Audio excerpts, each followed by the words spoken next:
Good afternoon. I was a little bit concerned that when our students other parts of the world hear these tapes, they weren't going to believe really and truly that they were our classes, because there was no drilling on them and no streets being dug up, no fire wagons going by. But I see outside that that's taken care of today. The old familiar landmarks will be on our tapes, and they'll say that's an Infinite Way class. If we close those windows, we'll keep out some of the noise. Won't be necessary. Won't be necessary. I think our students would prefer to hear the noises.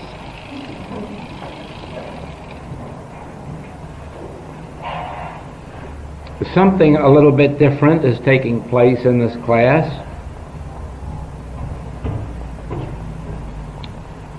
In the 11 years that I've been teaching the message of the Infinite Way, we have never had a book devoted exclusively to the healing work. And each time that it has come to my thought to have such a book, that which guides me says no.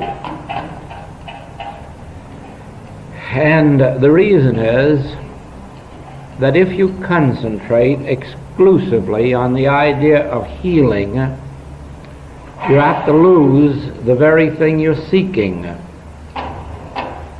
Whereas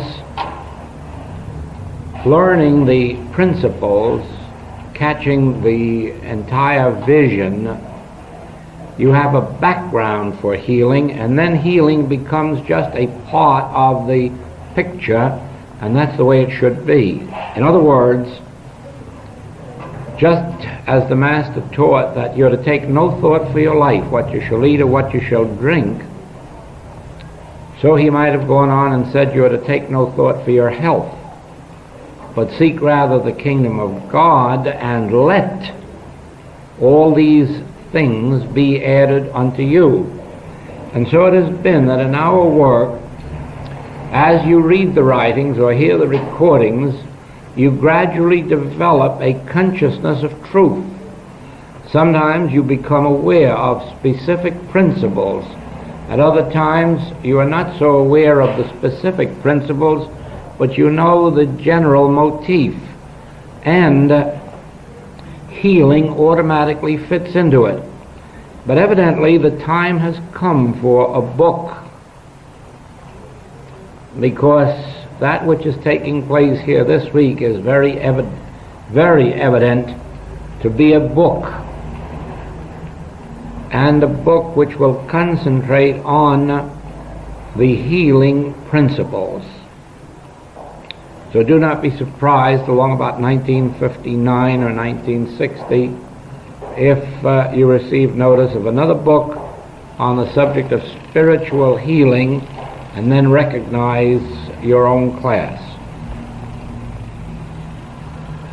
Now, we come today to a statement that must be clearly understood in your mind.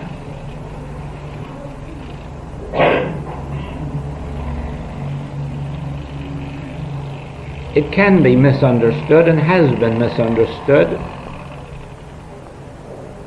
but let no one in this class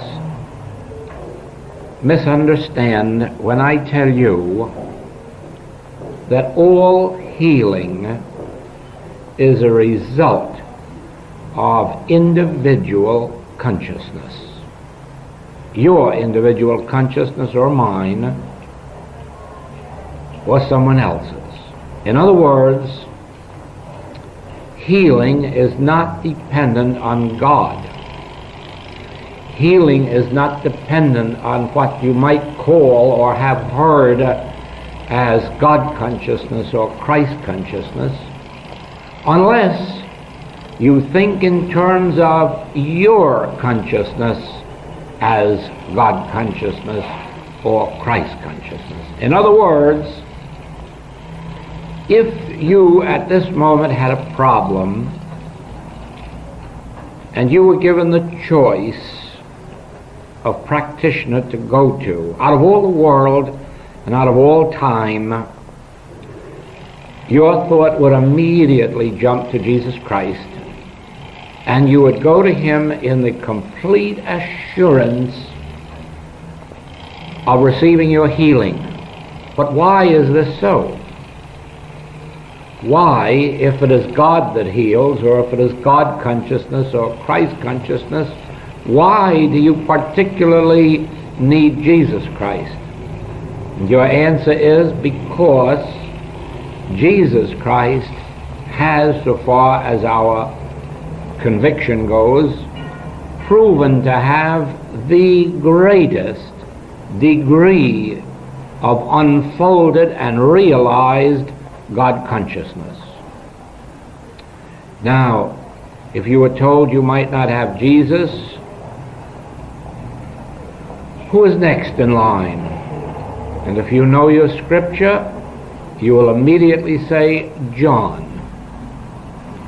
For undoubtedly John so completely approaches divine consciousness that I doubt that anyone knows where Jesus leaves off and John begins, or vice versa.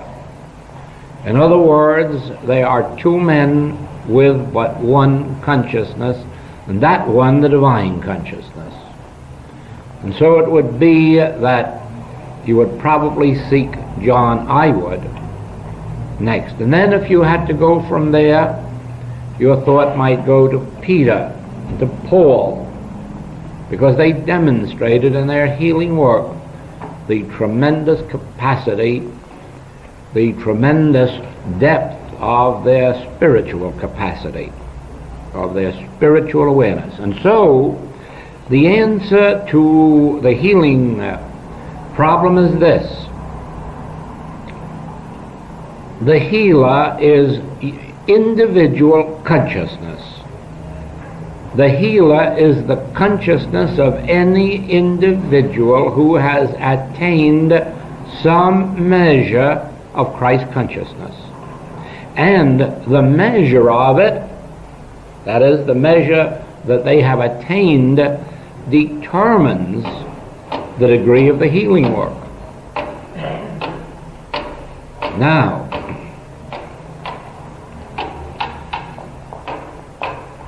where this is sometimes misunderstood is that there are those who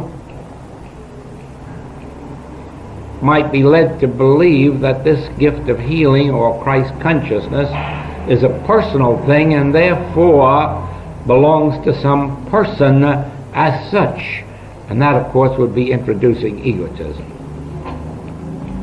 No one has in and of himself the healing consciousness, only in the degree that they have embodied the one divine consciousness as their individual consciousness through the understanding that I and the Father are one, and all that the Father hath is mine. Now, by the grace of God then, God's consciousness becomes your individual consciousness. But how? Because now we come to that place. How do I attain it? How do I achieve it? How do I go from becoming a businessman, a salesman, to becoming a spiritual healer? How do I go from becoming a housewife to becoming a spiritual healer? And there is where we all need this guidebook, the Bible. For in it is this word of life. In it is the pattern that we must follow if we are to achieve Christ consciousness.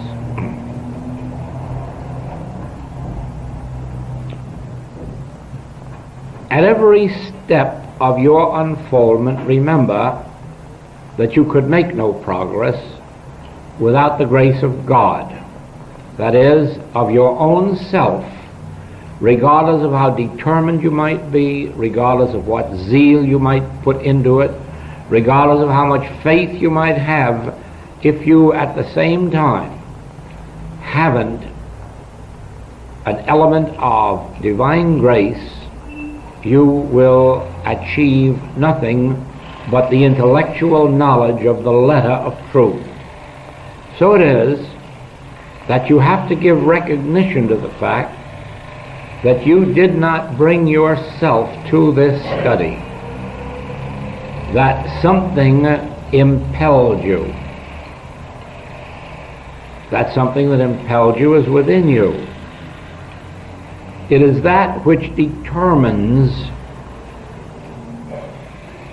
that this is the year for your opening yourself to this message, and perhaps out there may be 200, 300 who will be ready to open themselves next year or the year after or the year after that. Be assured of this: if all of these people out here were in this room or in our presence, it would benefit them nothing. Their physical presence would not give them the secret or the consciousness of this work. If I thought that it would, I'd place great big ads in the newspaper, promise to give away silk and hose free, and have them here and then convey to them Christ consciousness. But it won't work. The impulse must be within the individual. Then it is that when the student is ready, the teacher appears for them. Now, with that acknowledgement, we are ready for the next step.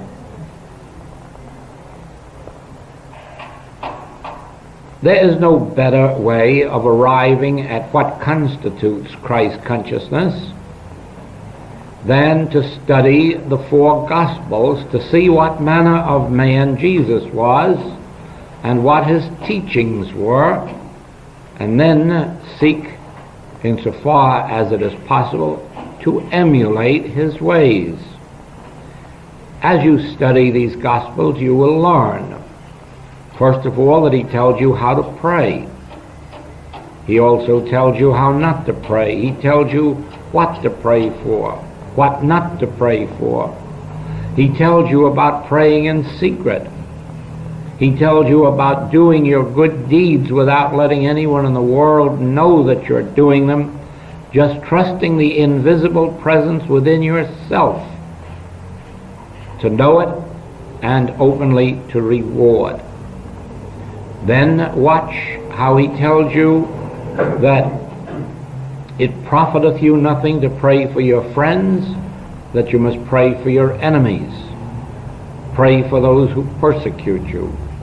See everything that he has said on the subject, read everything, study everything on the subject of prayer, and then remember this, that you can only develop Christ consciousness in proportion as you can fulfill the life that he showed forth and follow the plan he gave.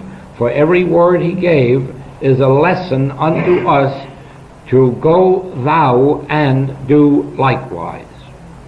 Now, you are told in this life and teaching of the Master that if you have aught against any man, there's no use to pray. And so we had our lesson yesterday. Start all prayer from the standpoint of purifying yourself. In other words, by clearing yourself of criticism, condemnation, judgment, bearing false witness against your neighbor, getting finally to the place where you can agree that man is spiritual, and this means universally truth all over the globe, good man or bad man, old man or young man, true being is spiritual. Then when you've done that, you have forgiven. And again you'll find in the Master's teaching that you are only forgiven your own debts in proportion as you forgive your debtors. And so you will see that all of the sins of omission and commission, which have resulted in our mental darkness, spiritual darkness, physical, moral, financial, all of that is because we have not released. Therefore, we have not been released. Who held us in bondage? Was it God? No, it is ourselves. Because we have the pattern, forgive as ye would be forgiven, bless as ye would be blessed, pray for others as ye would be prayed for. In other words, love thy neighbor as thyself. And then only are you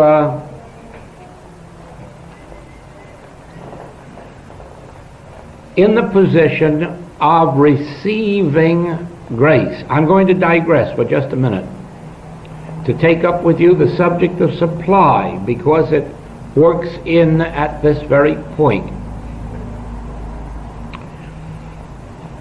Supply is not a very easy subject for me to teach.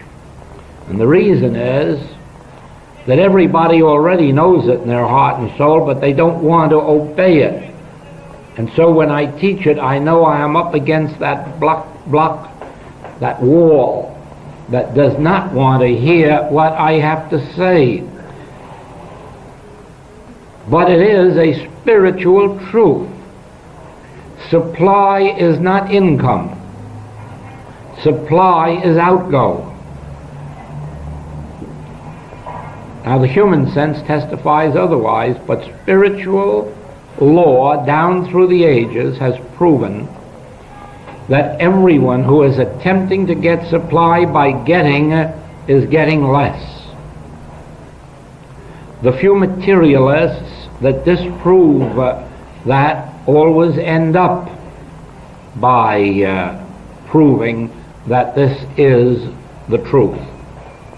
Now, supply is one of the easiest demonstrations that a spiritual student can make, because there's no limit to what a spiritual student can start to give away.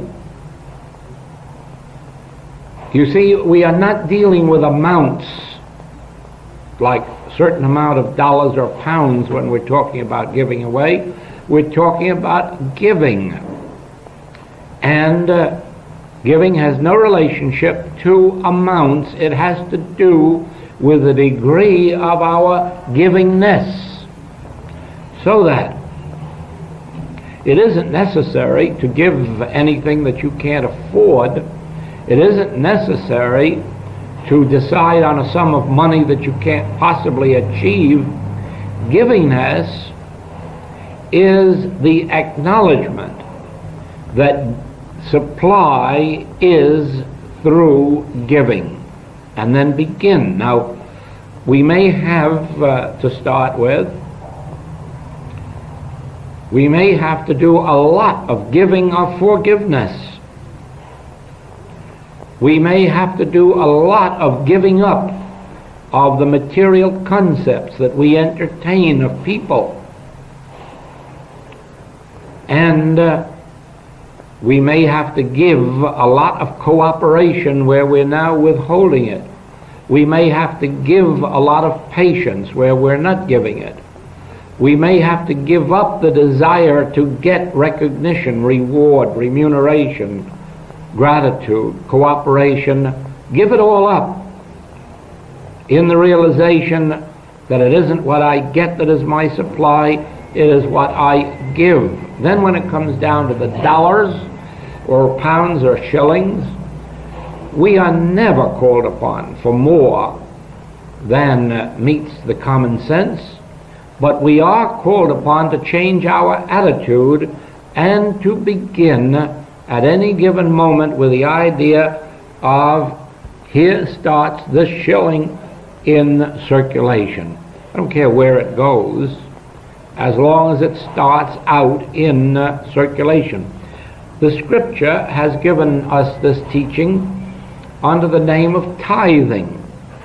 Now, there are many people who believe that they cannot afford to tithe 10% of their income, and for them to try it might be disastrous at first. And so it would be well for those people to start tithing with 5% or 4% or 3% or 2%, as long as they determine on a set specific sum or percentage which they will give to some impersonal purpose, not to their families, not to their children, not to their own benefit, but to something completely impersonal, and if possible, that it be given in a secret manner so that nobody but themselves knows whence it came. Those who start that way very quickly get a guilt complex, because it only takes a couple of weeks to see that it was so easy to give 2 or 3% that automatically you decide it'll have to be 4% or 5%, and the 10% comes quickly. The strange thing is that rarely does it stop at 10%. I have 3 times in my career known individuals who were tithing 80% of all their income and had more left to live over on and with than they could possibly spend, even if they were extravagant. So that the law does prove itself that supply is not getting, supply is giving, and you will always have in proportion to your giving. Now, there is a second part of supply which must be recognized, and for the purpose of the infinite way, this is the most important part, because so far as I know, this is the first time it has been given to us. Not here, I mean in the infinite way. You have never seen supply. You can't see, hear, taste, touch, or smell supply. Supply doesn't exist in the visible realm. Supply is spirit or life. It is completely invisible, and you have an infinity of supply. You have no less supply than Jesus had, no less than Moses had, no less than Elisha had and Elijah had. And all you have to do is go back and study their demonstrations of supply and be shocked to know that they had such an infinity and proved it. And then to realize that we have exactly that same amount, not 1 farthing less. How do we arrive at that?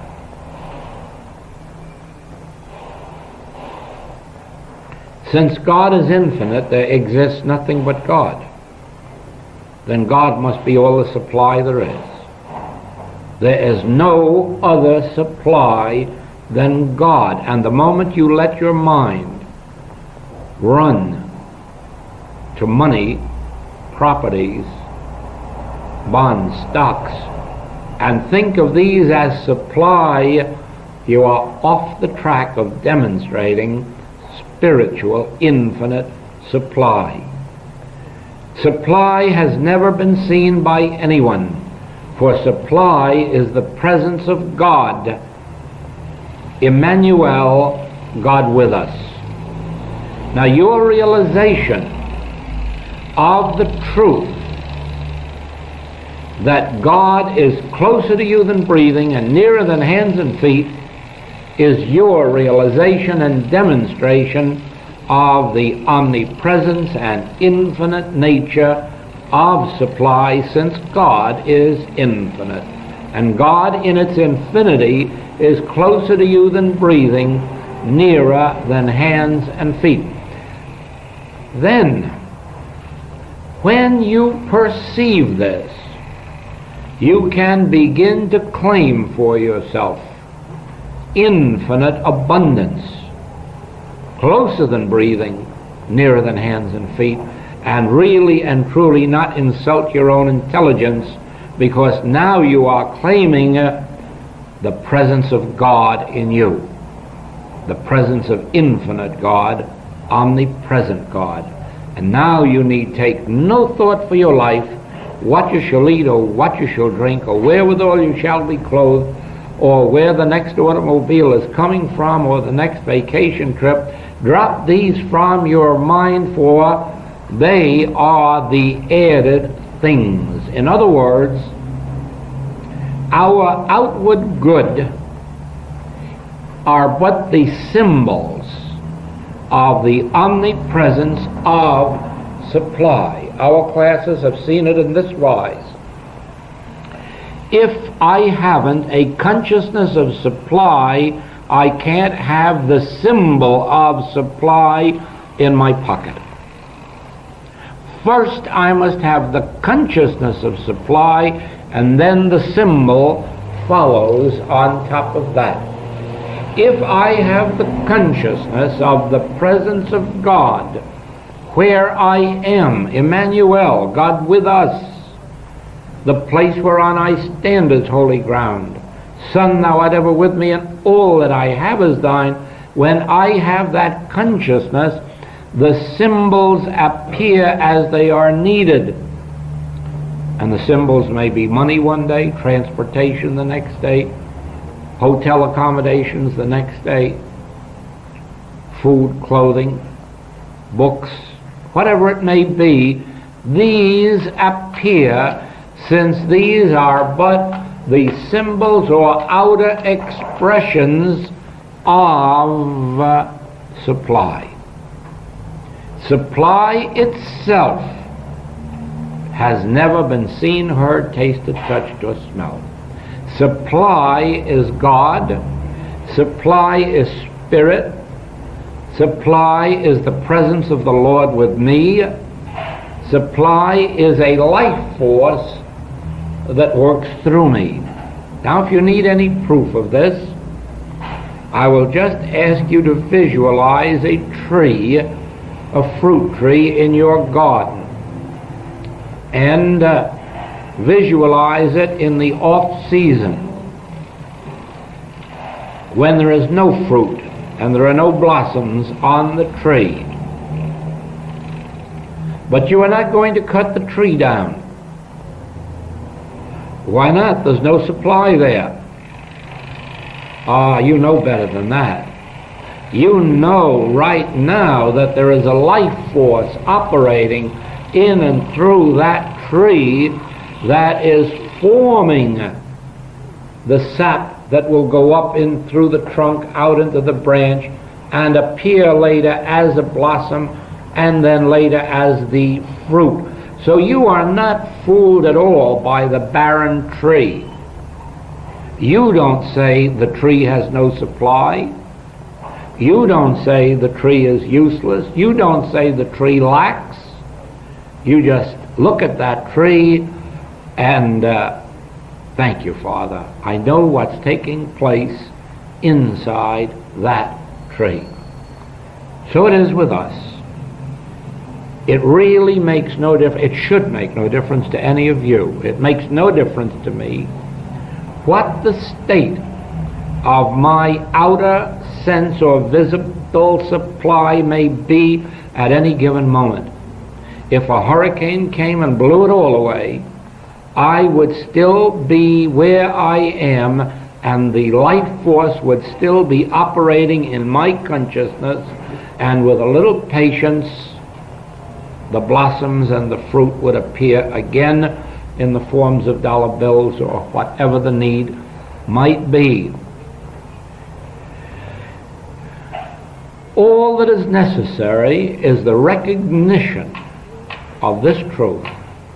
There is a life force operating in you as it is in the trees. Why hasn't it become visible in greater measure?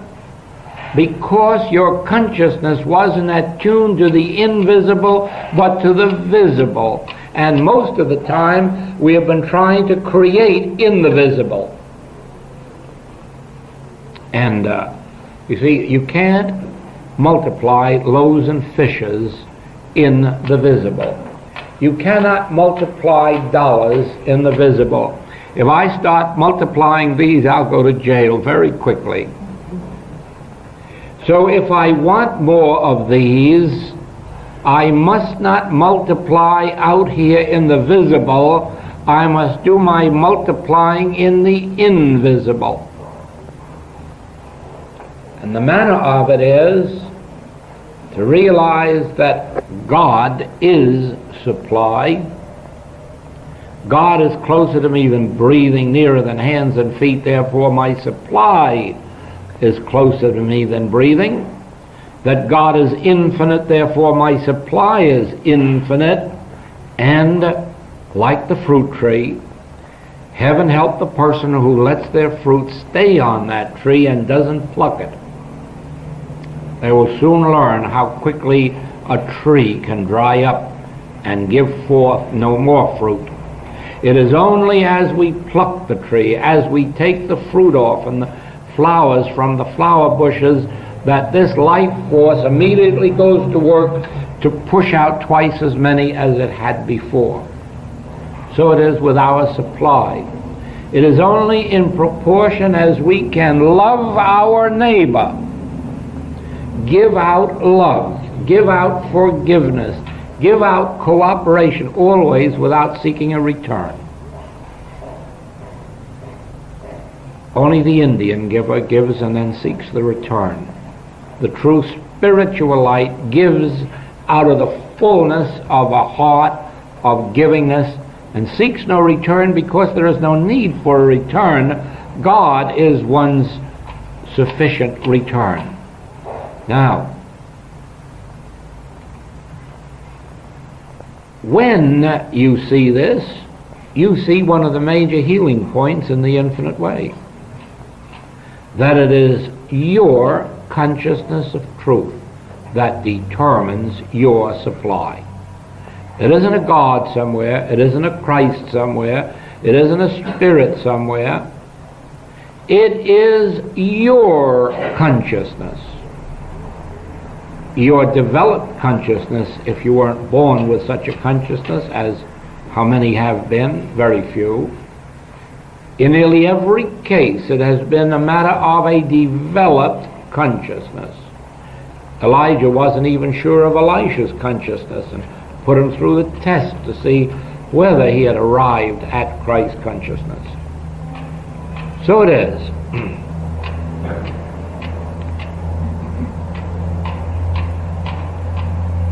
The disciples were fishermen. We know that their consciousness was developed consciousness. Saul of Tarsus, we know his was a developed consciousness resulting in St. Paul. All down through the ages, St. Augustine, we know, was far from being a spiritual light, but he became a developed spiritual consciousness. And so with many on the path. Now, the secret is then that the source of your supply is your own consciousness of God as supply. Now, so it is with health. Health is a matter of individual spiritual consciousness, your consciousness. If you seek a help of a practitioner, then in that moment your health depends on the developed spiritual consciousness of your practitioner. But that isn't going to do you much good forever, because sooner or later you're going to be in a position where it'll be your developed consciousness or none. And our function as students is to develop our individual consciousness to the point not only of being healed, but of healing. And so, you have to come back to this basic truth, that since I and the Father are one, God is my being. You might put it this way: God is being me. God is being me. God is living my life. I live, says Paul, yet not I. Christ liveth my life. And you have to come to that point ultimately where you say, why, I don't have health, I don't have wealth, I don't have anything. This is God's life, God's health, being me, living me. I live, yet not I. This is Christ, the Son of God, living my life. And then, in a measure, you start to drop the personal sense of health and supply, and you come to that grand finale where you say, the earth is the Lord's and the fullness thereof. Son, all that I have is thine. When you come to that point, you have reached a place in your demonstration where the whole world falls off your shoulders. The earth is the Lord's and the fullness thereof. That just leaves me stripped without a thing, doesn't it? Until that next breath. Son, all that I have is thine. Now my mortality has been swallowed up and I'm clothed with immortality. My finite sense of self has been swallowed up, and now I'm clothed upon with God's immortality, God's infinity, God's grace, God's presence, God's power. And so I can truthfully say, I have no power. I of my own self can do nothing. I of my own self am nothing. If I speak of myself, I bear witness to a lie. The Father is my life. The Father is my supply. So it is. In these days through which you are living, which these newspapers tell us are the greatest days of fear ever known on the face of the globe, you have no need for fear. You need have no part in the world's fear. Why?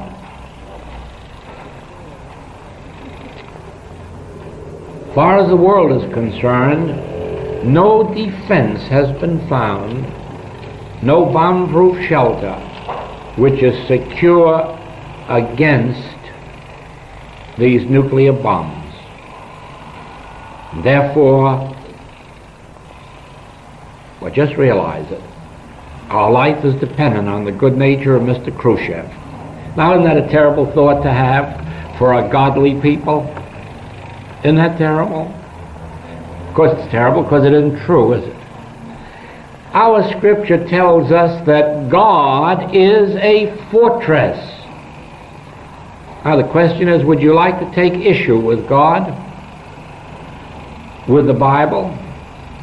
Would you like to make the statement that that is not true, that God is our fortress? In Him we place reliance? Is it not true that God is a high tower? Is it not true that we live and move and have our being in God? Do we need God and matter too? Do we need God and cement too? Haven't we proven over and over again that we don't need God and medicine? And haven't many proved that we don't need God and cement? That we don't need God and stone fortresses? God is our fortress, but that must be taken literally. God is a spirit, and God is infinite, and nothing can enter God that defileth or maketh a lie.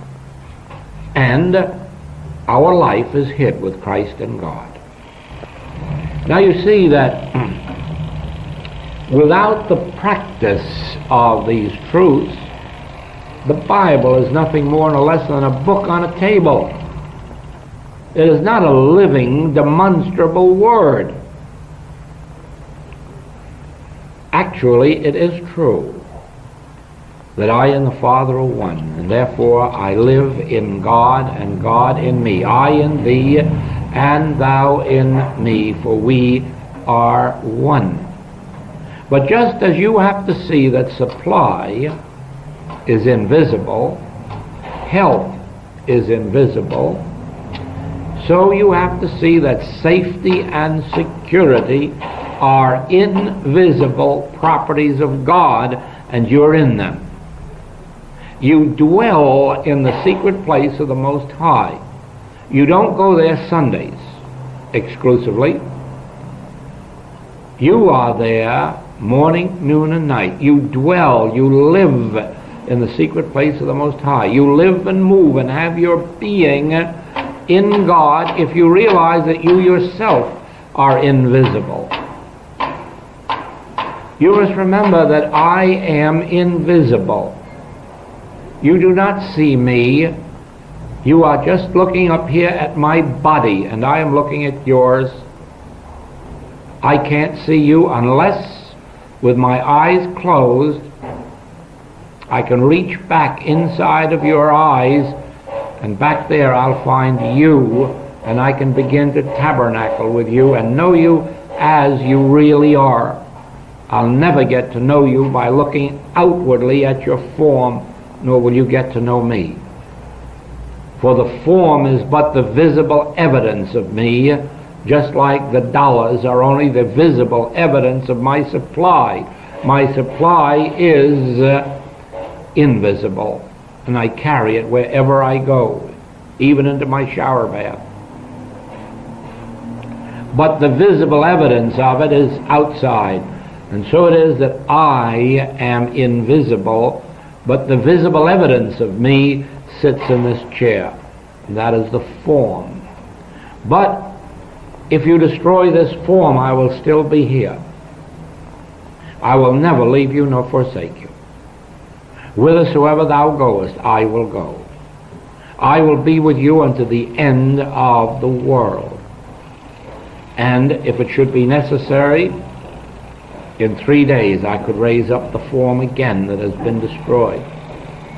If it's not necessary, I will go on about my business, but I will be here where I am, which is where you are, for I am you. I is God, and I is the life of you, so I am the life of you. Do you see that? The whole secret of spiritual living has to do with the invisible. It has to do with your recognition of the fact that your life is invisible. It is hid with Christ in God. Bullets can't do anything to it. Flames can't burn it. The Bhagavad Gita, I believe in the third chapter, third chapter, tells us that nothing, swords cannot touch it, fire cannot burn it, water cannot drown it. Life is invisible. My life is invisible. It is hid with Christ in God. And the Master taught the same thing, that if you destroy this temple, this visible form, in 3 days I will raise it up again. Why? Because you will not have touched I. You will not have touched me. And so it is that with every bit of destruction, construction begins at once. Now, all of this applies in the practice of our healing work, because we are dealing with the health of the body, the health of our supply. We are dealing with problems of safety and security. Every one of these problems comes to a practitioner. Students go traveling and want help. They want to be assured of safety and security on their journey. And there's only one way you can give it to them, and that is to assure them that they will never be in an airplane or in a ship or in a train or in a submarine. that these will always be in the student, since the student is infinite consciousness, the consciousness of God in which everything is embodied. And therefore, you will carry your airplane inside of you instead of you being inside of your airplane. Why? Because you are an invisible infinity, God made flesh. God is your being, therefore your being is infinite. Your being includes within itself every mode of transportation. Your students and patients will be traveling a lot by automobile, and many times they'll be fearful of the so-called bad drivers on the road and drunk drivers on the road. But this will not come nigh thy dwelling place if you can assure your student that they are never in an automobile. They're carrying the automobile in them. They are not victims of a driver outside themselves. That driver is inside of them, within their consciousness and subject to their consciousness of truth. Nothing is outside the realm of your individual consciousness. If I have a headache and ask you for help, you have become the law unto my health. If you observe anything of a negative nature about me, you have become the law unto the transformation of that. And so it is. It's only necessary for you to know that there isn't a soul on this earth driving a car, airplane, or anything else that isn't in and of your consciousness and subject to your consciousness of good, of God. Therefore they are God-directed, God-maintained, God-sustained.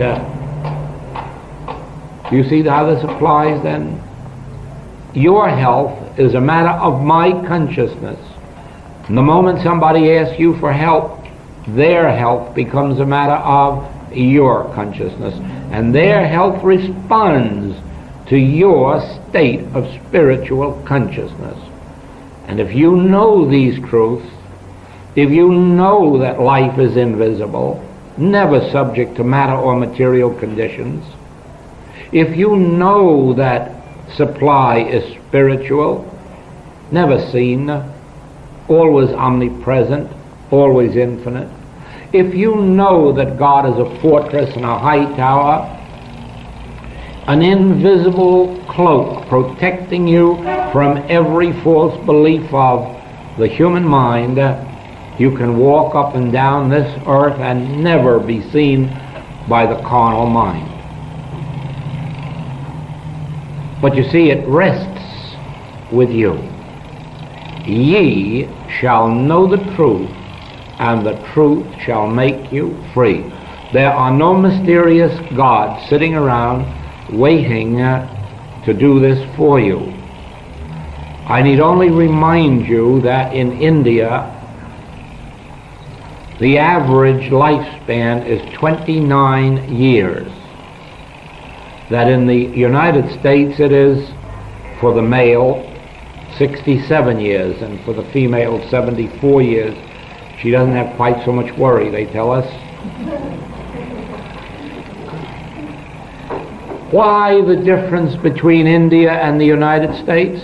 Does God love the United States more than India? No. We're not going to be that foolish, are we? Does God love Americans more than he loves Hindus? We're not going to be that foolish as to believe that. God is no respecter of persons. What is the difference then? The difference is the degree of unfolded consciousness. That's the degree. If their consciousness were unfolded enough, expanded enough, well, we have seen this in the United States, where it is only a matter of 75 years ago when our Negroes were all illiterate slaves, and today we have Phi Beta Kappa Chi men and women of the Negro race. We have some really great intelligence and brains among the Negroes. Why this change? They merely have been given the opportunity to unfold their consciousness. They've taken advantage of it, that's all. They weren't illiterate Negroes because they were Negroes. They were that because they weren't given the opportunity for their consciousness to unfold and expand, and now they're being given that opportunity and they're finding their rightful place in society. So it is with the people all over the world. The day will come when there will be no labor strikes.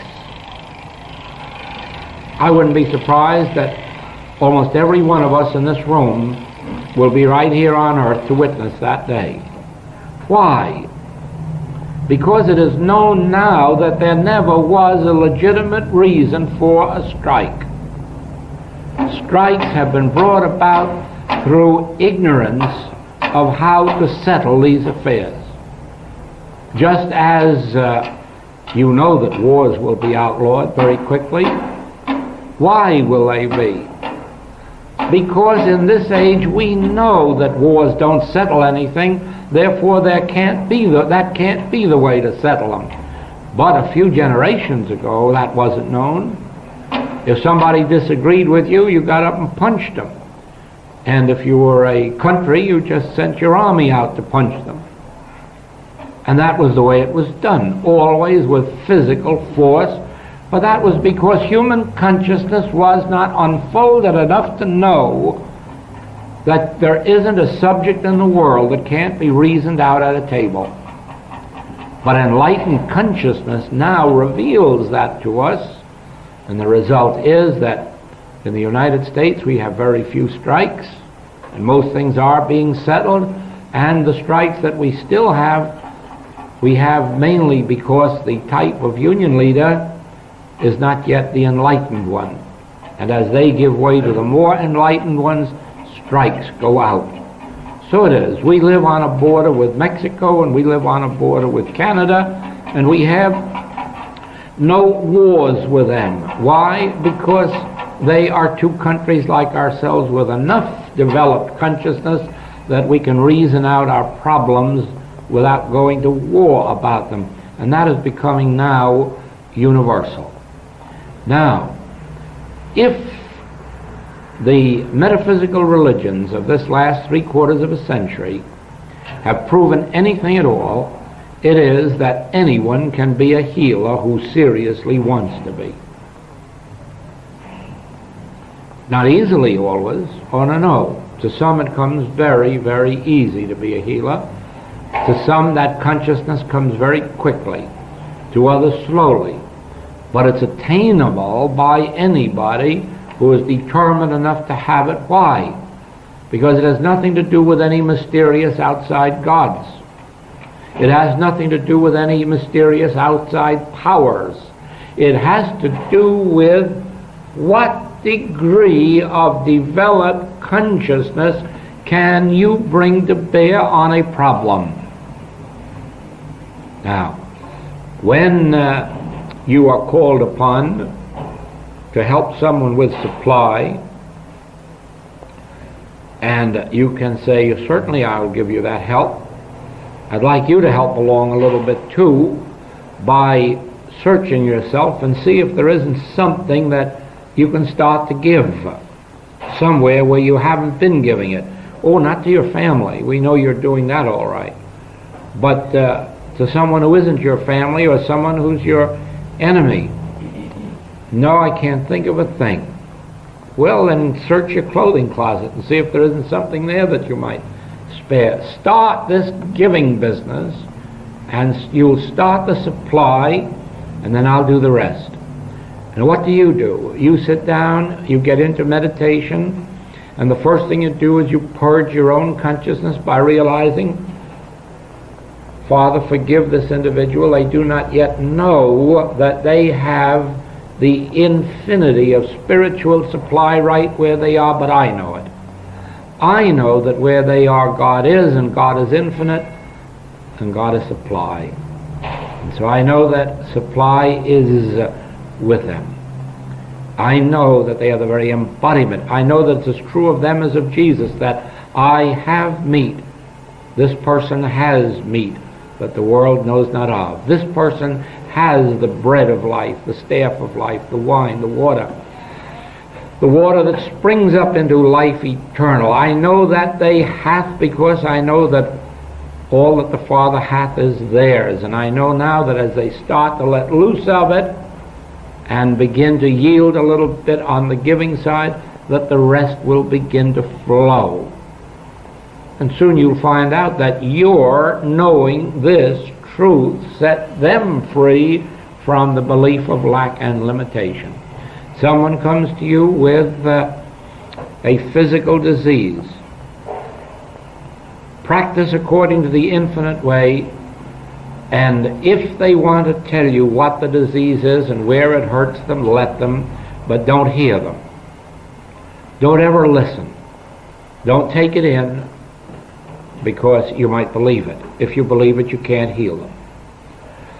In our work, we do not care whether it's the head that hurts or the foot. We do not care whether it's internal or external. Why? Because we're not physicians. We don't know anything about anatomy, physiology, biology, chemistry. So we care nothing about the name or the nature of the disease that is bothering anyone. We care only for one thing. They have asked for help. Therefore, they must have enough faith to fulfill the Master's requirement. Do you believe that I can do this thing? Well, the chances are that if they've asked for help, they believe it. If they ask for help not believing, they may not get it. But if there is a grain of hope or confidence within them that they will get it, they will get it if your consciousness of truth is correct. If you go within and wipe out of yourself all bearing a false witness against your neighbor, and begin to know that this child is the very child that I am, for we are one in Christ Jesus, and all that I have is his or hers. All the help, all the harmony, all the peace, all of divine grace. And by abiding in the spiritual truth until you feel a little sense of release or peace within yourself, you will bring healing to your patient. Now, I must briefly touch on this.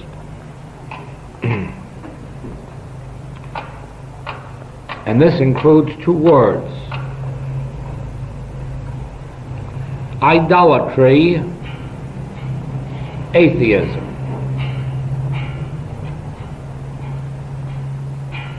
It is idolatry to believe that there is any power in form or effect.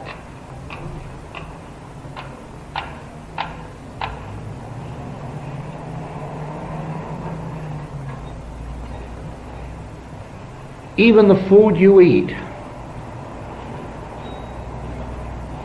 feeds you by reason of the fact that there is an invisible life in the food which is feeding you. The form doesn't feed you, but the invisible life in the food feeds you.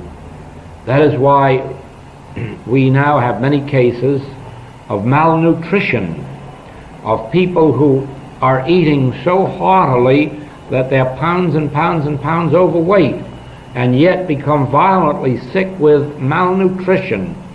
And do you know why? The life of the food has been taken out before it's been sold to them, and all that they get is husk. There was quite an article in one of our magazines in January which told our public that every one of the dry cereals which they buy in the stores hasn't an ounce of life or food in it, that it is nothing but husk that goes into the stomach without any life except the life that you add to it by adding some milk or cream or sugar or fruit. But in and of itself, these dry cereals are nothing but husks from which the life has been taken.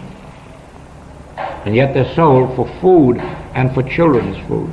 It has long been known in the States that the bread and the pies and the cakes we eat have all had the food values taken out of them before we get them, and we get the husks. It is for this reason that, was it last year, in Scotland they refused to allow the largest bakers in England to open branches in Scotland, because the largest bakers in England are using American recipes. And Scotland says, our people need bread. We're bread eaters, and we need the life in the bread, and you take it out. See that? It isn't the form that feeds you. It's the life in the form, and if the life's been taken out, you're not fed. So it is. Don't fear a form, whether it's the form called fever, form called lump, form called cancer, consumption, paralysis. Don't fear the form, for the form cannot harm you. It is idolatry to give power to a form. And you only begin healing when you get cured of idolatry, when you believe in golden calves in any form. Now, this subject may also be embraced under the head of atheism. Since you believe in God, and God is spirit, and God is invisible, put all of your faith in the invisible and none of it in anything that has visible form. Do not fear, hate, or love that which is visible. Use everything that's usable. Enjoy everything that's enjoyable. But don't put your hope and your faith in it. Don't put your hope and faith in a bomb-proof shelter. It may not stand up under the test. Don't put your faith in man whose breath is in his nostril. He may not prove up to the responsibility you place on his shoulder. You know that God is spirit, and spirit is invisible. Therefore, place your faith and hope and reliance in the invisible. And when you see any form that human sense says is destructive, treat it the way Jesus did leprosy or the blind man. Treat it as nothing. Don't fear it. Don't hate it. Don't try to get rid of it. Sit quietly and peacefully and realize if you exist as visible form, it would be idolatry or atheism to believe you have power. All power is in God the Spirit. These two subjects comprise one of our most important subjects. For on them our entire demonstration is built. And so until what time this evening? 8 o'clock. 8 o'clock this evening. Time has flown away.